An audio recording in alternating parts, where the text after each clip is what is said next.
2010 সালে নেওয়া হয় খুলনা মোংলা রেলপথ প্রকল্প। 5 দফায় মেয়াদ বাড়িয়ে কাজ শেষে যাত্রীবাহী ট্রেন চালু হয় 2024 সালে। মোট খরচ 4,261 কোটি টাকা। তবে এই প্রকল্প ব্যবসার প্রসারে কোনো ভূমিকা রাখতে পারছে না।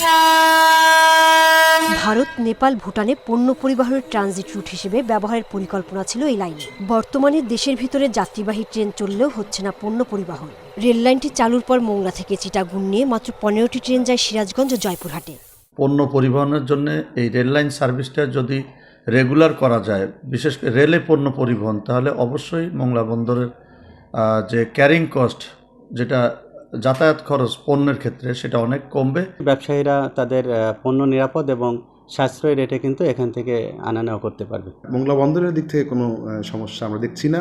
যদি রেলওয়ে কর্তৃপক্ষ এবং ব্যবসায়ীগণ মনে করেন তাদের এই রেল লাইন ব্যবহার করে তারা ব্যবসা করতে স্বাচ্ছন্দ্য বোধ করেন, লাভবান হন, তারা নিশ্চয়ই এটা ভেবে দেখবেন।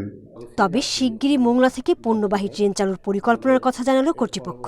মোংলা থেকে ঢাকা চলাচলের জন্য এখানে ট্রেন চালানোর পরিকল্পনা রেলের আছে। ভবিষ্যতে আরও অন্যান্য মালামাল সহ ট্রেন মোংলা বন্দর হইতে পণ্যবাহী ট্রেন চলাচলের পরিকল্পনা রেলের রয়েছে।